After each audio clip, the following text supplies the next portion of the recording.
एक 7 स्टार मूल सील है जिसे 7 परतों के साथ तुम्हारी सारी पावर्स को लॉक कर दिया, जिसकी वजह से तुम एक कचरा बनकर रह गई हो और हर कोई तुम्हारा मजाक उड़ाता। अगर तुम मेरी मदद करने को तैयार हो तो मैं यह सील खोलने में तुम्हारी मदद करूंगा। अपने हाथ पर उसके हल्के से निशान को देखते हुए निया इस बारे में सोचने लगी कि उस शैतान की बातों पर कितना भरोसा किया जा सकता है।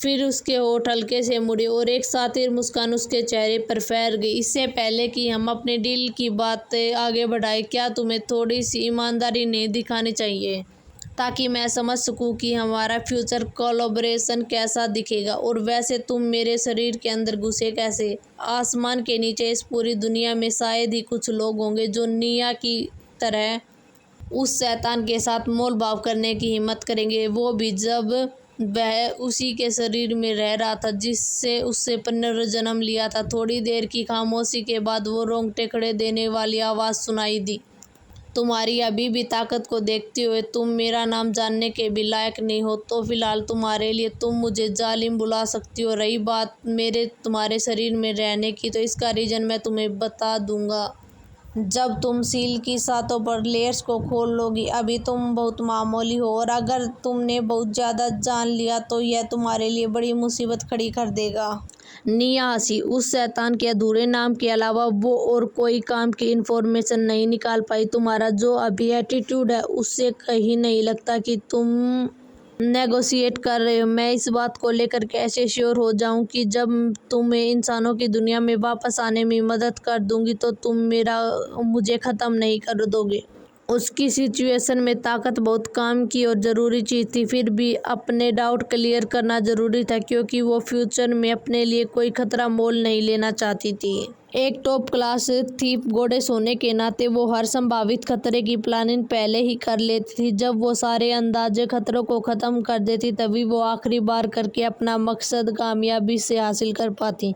जालिम एक पल के लिए चुप हुआ, फिर बोला, तुम्हें मारने का मतलब होगा खुद को मारना। अभी मैं तुम्हारे शरीर में रह रहा हूँ और अगर तुम ख़त्म हुई तो मेरी रूह भी बिखर जाएगी और ख़त्म हो जाएगी। यह इन्फॉर्मेशन काफ़ी काम की थी। निया की आंखों में चमक आ गई और उसने और ज़्यादा जानकारी निकालने की कोशिश की। जब तुम्हें अपनी आज़ादी मिल जाएगी तो क्या तुम मुझे आसानी से ख़त्म नहीं कर पाओगे? मैं तुम्हें कभी नहीं मारूंगा। ओह, ऐसा क्यों? निया ने मजाकिया लहजे में पूछा, पर उसकी आंखों में तेजी उसके चेहरे पर मासूम मुस्कान से अलग थी। जिस पल मैंने तुम्हारे शरीर में रहने का फैसला किया, मैंने तुम्हारे साथ एक सोल कॉन्ट्रैक्ट साइन कर लिया। तुम्हें मारने का मतलब होगा मैं अपनी रूह का 9वां-10वां हिस्सा खो दूंगा। जालिम की आवाज़ एकदम शांत थी, उसमें कोई उतार चढ़ाव नहीं था। अपनी रूह का 9वां-10वां हिस्सा खो देना? निया का मन किया कि वो ये खबर सुनकर तालियां बजाए। भले ही उसे नहीं पता था कि जालिम उसके शरीर में क्यों रह रहा था, पर उसे यकीन हो गया था कि जालिम उसे कभी भी नुकसान नहीं पहुंचाएगा। यह वैसा ही था जैसे उसने कहा था। अगर वो उसे मारता तो उसका क्या मतलब होता? उसने खुद के डेथ सर्टिफिकेट पर साइन कर दिए हैं। अभी मैं तुम्हारी सील की पहली लेयर खोल रहा हूँ और तुम्हें तिलस्म का जादू साधने में ट्रेनिंग करने की एबिलिटी वापस मिल जाएगी। यह मेरी तरफ से तुम्हें पहला गिफ्ट है, मेरी प्यारी पार्टनर इन क्राइम। जैसे उसने ये शब्द कहे, निया को अचानक अपने दाएं हाथ में असहनीय दर्द महसूस हुआ। एक बड़ी लहर की तरह वह तेज दर्द उसकी पूरी तरह उसे अपनी चपेट में ले गया।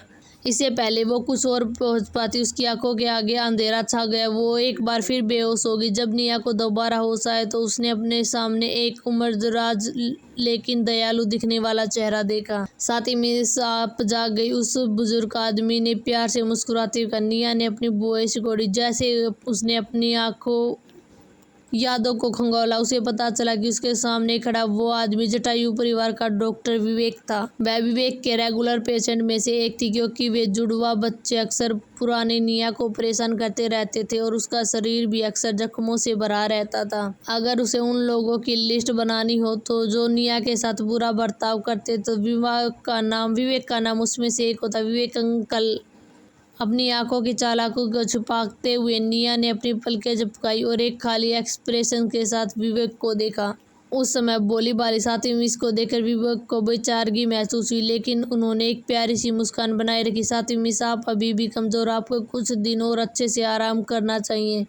मैं आपके लिए फेवरेट और सम्मत केक लाया हूँ। जटायु परिवार में एक भरोसेमंद आदमी के तौर पर अपनी जबरदस्त डॉक्टरी स्किल की वजह से धीरज उसकी बहुत इज्जत करते थे। डॉक्टर विवेक ने अपनी पूरी जिंदगी मेडिकल को समर्पित कर दी थी। उन्होंने न तो शादी की, न ही उनके कोई बच्चे थे। वे अक्सर निया का ख्याल रखते थे और धीरे धीरे वे उसे अपनी पोती जैसा मानने लगे थे। हालांकि जब तक धीरज का कोई ऑर्डर न हो वह निया के लिए बहुत ज़्यादा कुछ नहीं कर सकते, भले ही उनका दिल उसके लिए तड़पता हो। निया ने खुशी खुशी केक ले लिया और ऐसा दिखावा किया जैसे विवेक की दी हुई मिठाई उसके शरीर के दर्द के आगे कुछ भी नहीं है। निया की हालत काफ़ी ख़राब थी। भले ही उसे रोज़ाना की ज़रूरतों की चिंता नहीं करनी पड़ती थी, पर वो जो भी कुछ खाती या इस्तेमाल करती थी वो सब जटायु परिवार के सबसे निचले दर्जे के नौकरों जैसा ही था। लग्जरी खाने की कमी तो थी और साथ ही शिवानी और आरव की वजह से उसे अक्सर खाना भी पूरा नहीं मिल पाता था, क्योंकि वे जानबूझकर उसके लिए मुसीबतें खड़ी करते थे। जब उन्होंने छोटी मिस का चमकता हुआ चेहरा देखा तो विवेक ने मन में एक ठंडी आ भरी। उन्हें पता था कि अपने कम अकल की वजह से निया को मुश्किल बातें समझ नहीं आएगी, इसलिए उन्होंने बिना किसी डर से कि अपनी बात कही।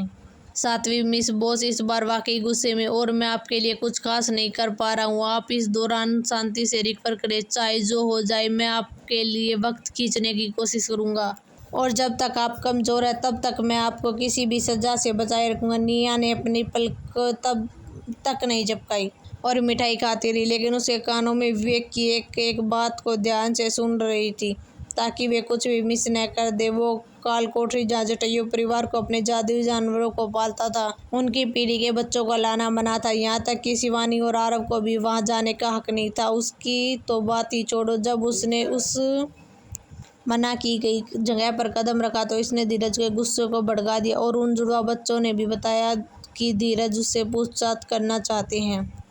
हालांकि उसे जरा भी अंदाजा नहीं था कि पुरानी निया ने उस काल कोठरी में क्या झेला था। उसे जो यादें मिली थी वो बहुत ही उलझी हुई थी और अंतरहीन डर के साथ आए अंधेरे के अलावा कोई भी पास की कोई जानकारी नहीं थी। निया जानती थी कि धीरज को इस बात की फिक्र नहीं कि जटायु परिवार के कलंक को उस काल कोठरी में किन खतरों का सामना करना पड़ा होगा, बल्कि उसे इस बात की ज़्यादा टेंशन थी कि उसके बनाए हुए रूल्स को तोड़ने की हिम्मत कैसे की। किस्मत से विवेक ने पहले ही उसके लिए वक्त निकालने का मन बना लिया था और उसके इस निस्वार्थ काम की वजह से निया ने उस भले बूढ़े आदमी पर अच्छा इंसान वाला लेबल लगा दिया था। विवेक कुछ देर और निया के बेड के पास बैठे रहे और उनसे छोटी मोटी बातें करते रहे। विवेक के दिमाग में वो लड़की अभी भी वही बेचारी बच्ची थी जिसकी अकल सिर्फ 4-5 साल के बच्चे जितनी थी और उसे ज़्यादा कुछ बताना बेकार था। जब उन्हें यकीन हो गया कि निया की सेहत में कोई गंभीर इशू नहीं है तब वे कमरे से बाहर चले गए। जैसे ही विवेक बाहर गए निया तुरंत बेड से नीचे उतरी और अपने शरीर को चेक करने लगी। बेहोश होने से पहले उसे साफ याद था कि जालिम ने सील की पहली लेयर खोल दी थी और उसने यह भी कहा था वो शारीरिक साधना और तिलिस्म का जादू दोनों की ट्रेनिंग कर सकती है। उसके दाएं हाथ पर मौजूद उस सील के निशान पर अब एक गहरा निशान उभर आया था। हालांकि वो निशान नाखून के चौथे हिस्से के बराबर ही था, पर वो इस बात का सबूत था कि पहली सील खुल चुकी है। तो इसका मतलब अब मैं शारीरिक साधना या तिलिस्म का जादू की ट्रेनिंग कर सकती हूँ। जालिम ने यह बात क्लियर नहीं की थी। निया ने भले ही जालिम के पास्ट के बारे में कुछ पता न हो, पर उसे शैतान की पावर का अंदाजा था। बदकिस्मती से उसे इस दुनिया के बारे में नहीं पता था और शारीरिक साधना या तिलिस्म का जादू की ट्रेनिंग तो उसके लिए बिल्कुल भी नई चीज़ थी। अगर तुम चाहो तो तुम दोनों की ट्रेनिंग एक साथ में कर सकती हो। जालिम की ठंडी आवाज़ एक बार फिर उसके दिमाग में गूंजी। निया ने अपनी बोई चढ़ा ली और सोचने लगी उसके कहने का क्या मतलब था। क्या ऐसा हो सकता? जालिम ने पहले जो कहा था इसका मतलब ये नहीं था कि वो इन दोनों रास्तों में से किसी एक को चुनना, बल्कि वो दोनों को एक साथ सीख सकती है। ये तो बहुत कूल बात थी।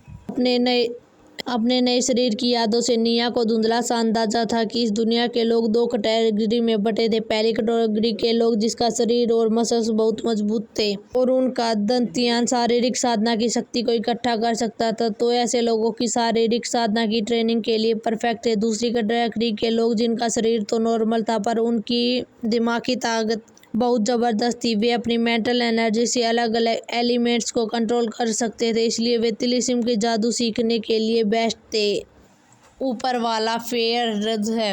अगर किसी का शरीर मजबूत है तो उसमें पावरफुल मेंटल एनर्जी की कमी होगी। यही वजह थी कि सैकड़ों सालों में पूरे मंथन ग्रह पर कोई भी ऐसा नहीं था जो तिलिस्म का जादू और शारीरिक साधना दोनों में एक्सपर्ट हो। चाहे शारीरिक साधना हो या तिलिस्म का जादू, किसी एक लेवल तक पहुंचने के लिए भी जी तोड़ मेहनत और बहुत सारा वक्त चाहिए होता था। इस बात को तो छोड़ ही दो कि दोनों टैलेंट का एक इंसान में होना कुदरत के खिलाफ है, फिर भी दोनों को साथ लेकर चलना बस एक ही सपने ही जैसा लगता है। तुम्हारा मतलब है कि मैं तिलिस्म का जादू और शारीरिक साधना दोनों ही सीख सकती हूँ, पर मैं पहले ही 14 साल की हो चुकी हूँ और मुझे इन दोनों के बारे में कुछ नहीं पता। मेरे लिए दोनों की ट्रेनिंग करना किसी सपने जैसा हो। निया थोड़ा डिप्रेस फील कर रही थी। मंथन ग्रह पर हर कोई बचपन में ही अपना रास्ता चुन लेता था, जिसका मतलब था कि वो बाकी लोगों से 10 कदम पीछे थी। किसी एक रास्ते पर चलना ही उसके लिए बहुत लेट था और दोनों में माहिर होने की सोचना तो बस एक मजाक जैसा ही लग रहा था। तुम ये कर सकती हो। जालिम की आवाज़ बर्फीली थी, पर उसमें एक भरोसा था। तुम्हारा शरीर आम लोगों से अलग है, इसके अलावा तुम्हारी मदद के लिए मैं हूँ, तो ये सारी प्रॉब्लम असल में कोई प्रॉब्लम ही नहीं है। निया का चेहरा खिल गया। वो कैसे भूल सकती थी कि जालिम एक रहस्यमयी शैतान था, एक ऐसा शैतान जो दशकों तक किसी और के शरीर में अपनी रूह के साथ जिंदा रहा। वो कोई मामूली करैक्टर तो होगा नहीं। शैतान की मदद से निया की सारी टेंशन खत्म हो गई। वो जानती थी कि उसे किसी का सपोर्ट नहीं मिलने वाला। अगर वो अपनी ताकत नहीं बढ़ाती तो उसे वही बेवकूफ़ कचरा होने का नाटक जारी रखना पड़ेगा, और वो ऐसा बिल्कुल भी नहीं चाहती थी। क्या तुम मुझे शारीरिक साधना और तिलिस्म का जादू सिखाओगे? निया ने मुस्कुराते हुए पूछा। जब तक तुम्हारे अंदर काबिलियत है, मैं अपनी सारी नॉलेज तुम्हारे लिए खाली कर दूंगा और वो सब कुछ सिखाऊंगा जो मैं जानता हूँ। ये मेरी तरफ से तुम्हारे लिए दूसरा गिफ्ट होगा। जालिम की आवाज़ में बहुत सारी उम्मीदें छुपी थी। भले ही वो बहुत ठंडे अंदाज में बोल रहा था, पर उसकी बातों ने निया के दिल में जोश भर दिया। तो फिर मैं पहले से हमारी इस शानदार पार्टनरशिप के लिए ऑल द बेस्ट कहती हूँ। निया के चेहरे पर सातिर मुस्कान आ गई, जैसे किसी बिल्ली ने चूहे को पकड़ लिया। और रहस्यमयी जालिम की मदद और अपनी खुद की काबिलियत के साथ उसे सकता वो भी ख़त्म हो गया कि इडियट और कचरा जैसा लेवल अब उसके साथ ज़्यादा दिन तक नहीं रहेंगे।